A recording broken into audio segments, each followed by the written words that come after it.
The following is a DW Ancient Egypt production. In the last episode, we discussed the Third Dynasty and observed the advancements toward the pyramid complex. We begin this episode on Pharaoh Sneferu, the first king of the Fourth Dynasty. He created 3 large pyramids which set the standard for true pyramid construction, making him one of Egypt's greatest rulers. The topics of this episode include Pharaoh Sneferu, the Meidum Pyramid, the Bent Pyramid, the Red Pyramid, the Pyramid Complex, highlights of Fourth Dynasty art, and the Westcar Papyrus. Historians suspect that princesses regularly fought over the succession to the throne. Each ruler had several wives, and the sons of different mothers could allege to be the legitimate heirs, each possibly with the support of diverse lobbies in court. Our understanding of these events is greatly hampered by the fact that we often do not know the exact kinship between the members of the court whose names appear in the sources. But the current tentative reconstruction of the royal families suggests that disputes were frequent in the Old Kingdom.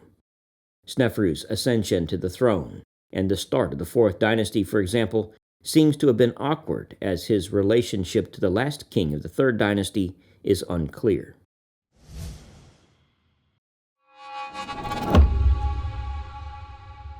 Pharaoh Sneferu.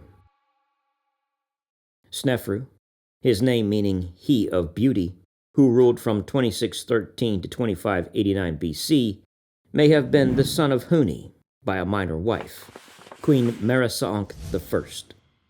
He married Hetepheres I, the daughter of Huni, by another wife, to cement his position. Sneferu was the first pharaoh of the Fourth Dynasty, and his children had a major impact on the Egyptian culture. Khufu built the Great Pyramid. Neferma'at I and Ka-Nefer were his viziers, and Ankuf was the vizier of his nephew Khafre. His other sons included Netjereperef, Rahotep, Ra-Nefer, and Ai-Nefer. His daughters included Meretetes I, the wife of Khufu, Hetepheres A, the wife of Ankuf, Neferet-Nesu, and Neferet-Kau. Sneferu's reign saw 3 major innovations.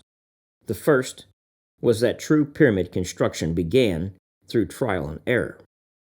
The second, Egypt became an international power. And the third, artistic standards were established that would last for thousands of years. Sneferu was the first pharaoh we know of who carved his name in a cartouche, French for artillery shell. A cartouche is an oblong circle with a baseline into which the king's name was written and signifies the king's power over everything the sun encircled on its daily course. Sneferu must be ranked as one of Egypt's most renowned pyramid builders. In fact, the sheer volume of building work was greater than any other ruler in the Old Kingdom. His achievements in pyramid building extended beyond the pyramid structure itself and incorporated evolving religious beliefs. During his reign, we see the first real elements of the sun worship that was to follow and reach a culmination over 1,000 years later in the reign of Akhenaten. For the first time in the orientation of the building plan, the main axis was oriented from east to west rather than from north to south, as were earlier pyramids. This was apparently a move away from the astronomical star-oriented beliefs toward the east-west passage of the sun and the worship of Ra. Now, with Sneferu, the mortuary temple was on the east rather than the north side, like the Djoser Step Pyramid complex at Saqqara. We see the first of the small satellite pyramids placed near the southern face of the main pyramid. Furthermore, the pyramid and mortuary temple elements were now linked by a causeway to a valley temple located on the edge of the cultivation closer to the Nile. It is believed that the valley temple operated as a monumental gateway to the whole of the pyramid complex. After the death of King Huni, his son-in-law Sneferu founded the Fourth Dynasty as we noted earlier, by marrying Huni's daughter, Hetepheres. She would find great fame as the mother of Khufu. Sneferu was also a son of Huni by a minor wife. He was probably therefore Hetepheres' half-brother. By marrying Hetepheres, who presumably carried the royal bloodline as the daughter of a more senior queen, he consolidated his claim to the throne. This would be common practice throughout the ancient Egyptian line, much like the future British monarchy. Sneferu's international policies took him beyond the borders of Egypt. As recorded on the Palermo stone, Sneferu organized trading expeditions to Lebanon to get cedar wood for temple doors and pyramid construction. Among other building uses, Sneferu is credited as having used some of this wood to build Nile riverboats up to about 170 feet in length. Wood was a scarce commodity in Egypt, thus stone and mud brick were the main building material.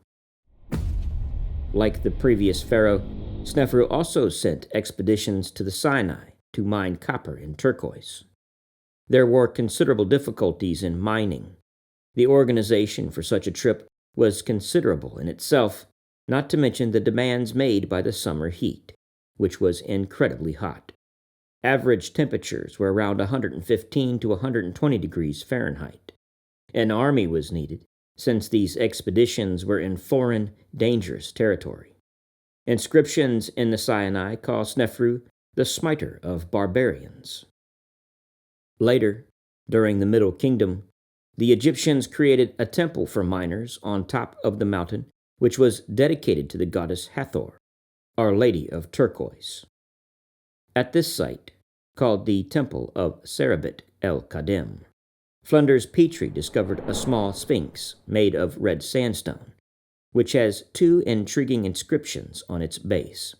These were written in Proto-Sinaitic script. The precise origins of the script remain uncertain, but the inscriptions bear witness to a key phase in the early development of alphabets, in which the symbols represent sounds. And so the Sphinx gives us one of the oldest surviving examples of the first stages of the alphabet we use today. A campaign conducted in Libya records 11,000 captives and 13,100 head of cattle. According to the Palermo stone, he also campaigned militarily against the Nubians. The expedition to Nubia was a very large campaign. The Palermo stone records the capture of 7,000 prisoners and 200,000 head of cattle. The population of Nubia was never very great, so this was perhaps a rather substantial depopulation of the area. Not only were these campaigns against Nubia initiated to obtain raw material and goods, but also to protect Egypt's southern borders, as well as the all-important African trade routes.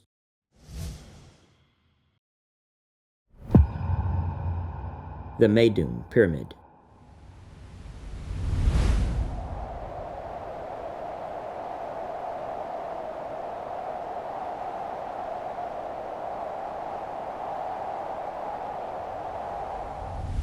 Pharaoh Sneferu made a drastic move away from Saqqara by constructing his pyramid at Meydum, on the edge of the Fayum, 50 miles south of Cairo. Known as the Meidum Pyramid, it was the first to have a square ground plan and was intended to be the first that was geometrically true. Due to a lack of bonding to the keystones that had originally filled in the 7 steps, and because the outer layer was founded on sand and not on rock, this pyramid collapsed and did so violently. Whether the pyramid fell before its final completion is debated, but the evidence suggests that it came down during the reign of Sneferu. The Valley Temple was never constructed, and the Mortuary Temple was discovered under the rubble and found incomplete. In its ruined state, the structure is 213 feet high, and its entrance is aligned north to south, with the entrance in the north 66 feet above present ground level. The steep descending passage, 57 feet long, leads to a horizontal passage just below the original ground level, that then leads to a vertical shaft 10 feet high that leads to the corbelled burial chamber itself. The chamber is unlikely to have been used for any burial. The walls were only partly polished. 2 stelas inside, usually bearing the names of the pharaoh, are missing inscriptions. The burial chamber inside the pyramid itself is also incomplete, with raw walls and wooden supports still in place, which are usually removed after construction. Affiliated mastabas were never used or completed, and none of the usual burials have been found.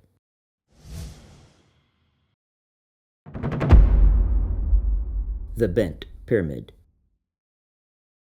Sneferu abandoned the Meydum pyramid and began work at the second site at Dashur, 28 miles north of Meydum. Why he changed locations is unknown, but he would build 2 pyramids at this location and be followed by several kings of the later 12th dynasty.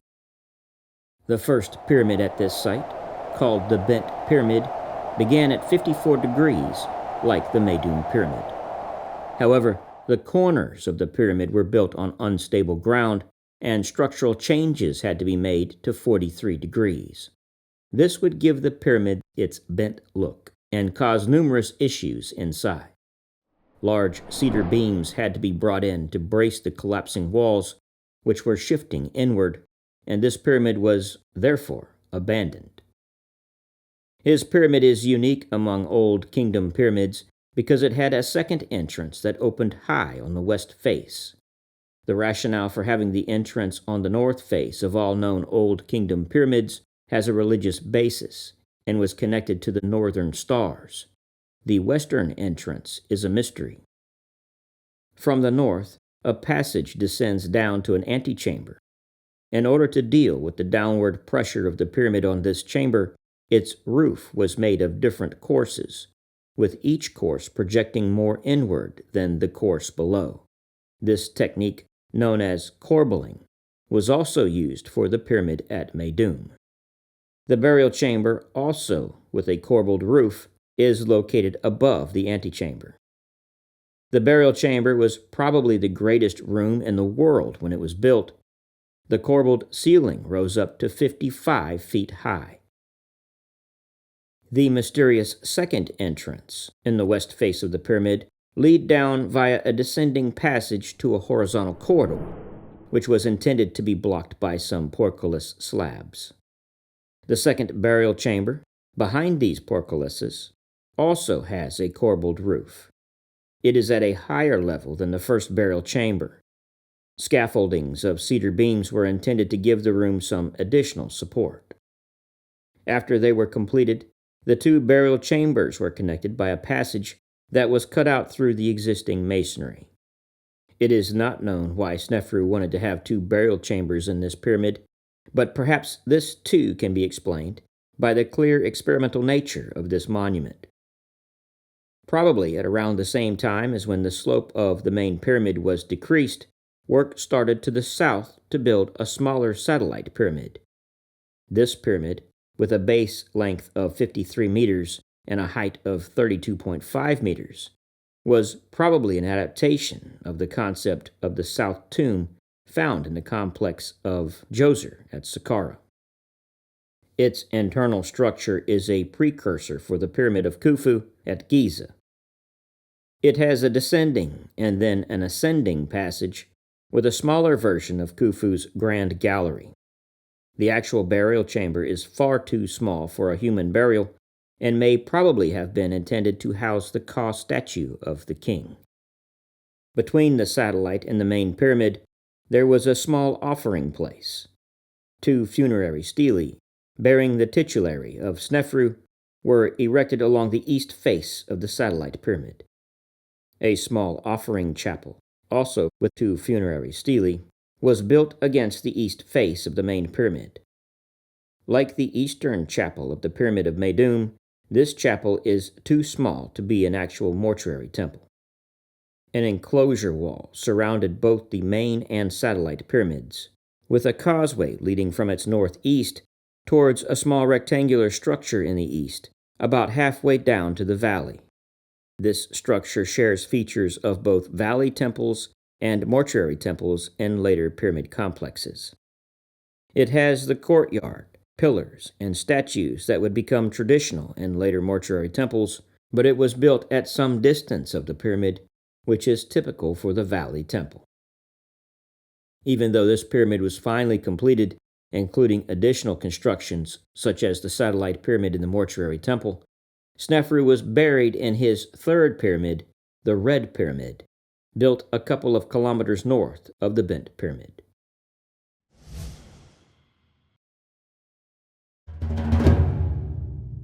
The Red Pyramid. Sneferu's final pyramid, the second pyramid at Dashur, is called the Red Pyramid and is the first true pyramid in the world. This pyramid takes its name from the color of the stonework in the evening sun. The Red Pyramid, also called the North Pyramid, is the largest of the three major pyramids located at the Dashur necropolis. The Red Pyramid was not always red. It used to be cased with white Tura limestone, but only a few of these stones now remain at the corner of the pyramid's base. During the Middle Ages, much of the white Tura limestone was taken for building the city of Cairo, revealing the red limestone beneath. Perhaps of greater importance is the fact that some of the casing was dated. This not only gives us clues to how long the pyramid took to build, but also the sequence of work that took place. From these, we know that the pyramid was probably begun around the 22nd to 29th year of Sneferu's reign. Other dates tell us that 2 years later, 6 layers of stone had been constructed. Within 4 years, 30% of the pyramid had been completed, and the entire complex was finished in about 17 years. Like most Egyptian pyramids, the only entrance is on the north side that leads to a 206-foot passageway that descends to the first chamber. The first chamber has a corbelled ceiling with a height of about 40 feet.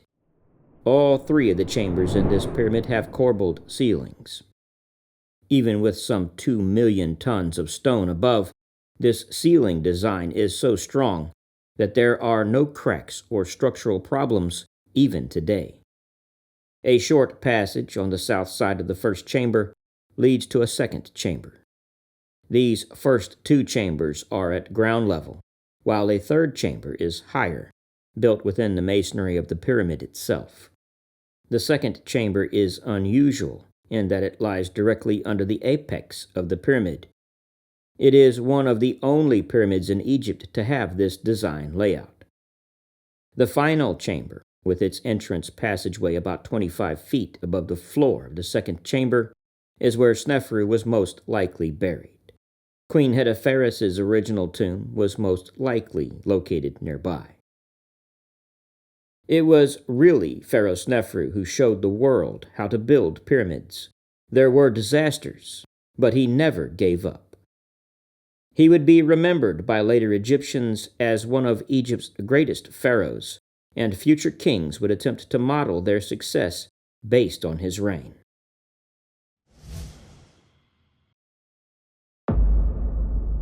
The Pyramid Complex. The following pyramids demonstrate what was to become the norm for the layout of a pyramid complex. Archaeologist Peter Clayton best describes this in his book Chronicle of the Pharaohs. This consisted of the pyramid itself, with an entrance on the north face, which gives access via a descending passage to a burial chamber, normally located in the bedrock or at ground surface within the mass. There can be more than one chamber and at different levels within this group.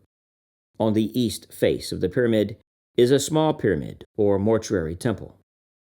From this, a causeway runs down to the edge of the cultivation where the Valley Temple is located. Very fine reliefs are usually a feature of later examples of these buildings. The early pyramids were built differently from the later ones. During the Old Kingdom, these constructs were made of stone blocks, while those of the later Middle Kingdom were made of mud brick cased in limestone. As a result, the Middle Kingdom pyramids were smaller and did not last. The early structures usually had a core of local limestone, cased in an outer layer of better quality limestone or occasionally granite. Granite was also traditionally used for the royal chambers inside the pyramid. Up to 2.5 million limestone blocks and 50,000 granite blocks might be used to construct a single pyramid. The average weight might be anything up to 2.5 tons per block, with some very large megaliths weighing up to 200 tons. The capstone at the top of the structure usually consisted of basalt or granite, and if plated with gold, silver, or electrum, which is a mixture of both, would temporarily blind observers with its reflection in the sun. Based upon the excavation of a series of workers' cemeteries discovered during the early 1990s, archaeologists now believe the pyramids were built by tens of thousands of salaried workers and craftsmen who were lodged in huge encampments nearby.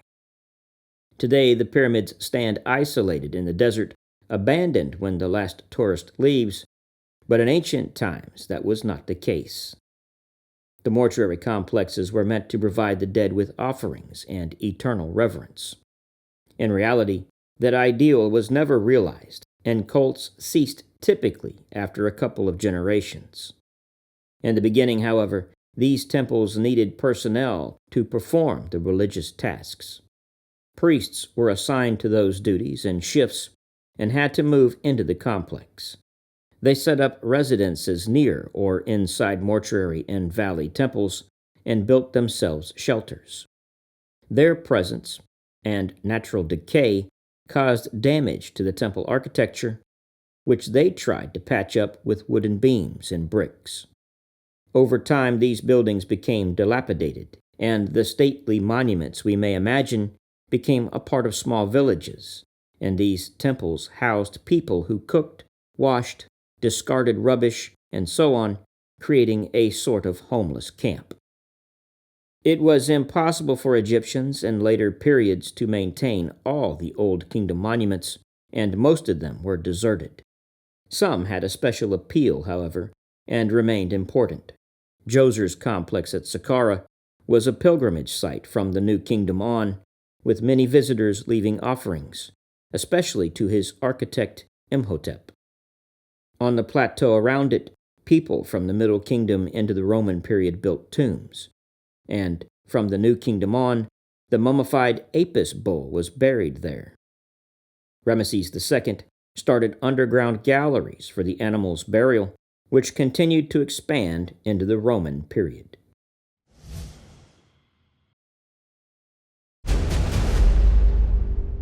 Highlights of Fourth Dynasty art.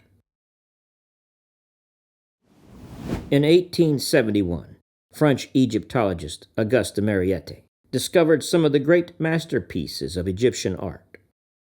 Near the pyramid of Meydum, in the tomb of Prince Neferma'at, known as Mastaba 16, 3 pairs of realistic and beautifully painted geese on a frieze were found. Prince Neferma'at was one of several relatives of Pharaoh Sneferu who were buried in Meydum. The tomb is known for the special technique used for drawing the scenes. Sculptures carved deeply incised images that then were filled with colored paste. This method was labor-intensive because the paste tended to dry, crack, and then fall out. The technique results in vividly colored scenes. This tomb is the only one known to date showing this technique. The fact that later the plaster cracked and resulted in the loss of the paste likely led to craftsmen abandoning this type of decoration. Along with him was Prince Rahotep and his wife Nofret, who were buried with 2 companion statues. These works of art may be the most extraordinary ever found and are in an excellent state of preservation. This was due to the fact that the chapels in the mastaba were sealed off in ancient times, and apparently never known until modern discovery. The colors appear almost freshly painted. They are each just over 120 centimeters high. The most outstanding feature is that they both retain their lifelike inlaid eyes of crystal, which stunned the Egyptian workmen who first opened the tomb. In the torchlight of the dark tomb, they looked alive, and the workmen fled in terror. The craftsmanship involved in creating these works of art still remain a mystery to scholars.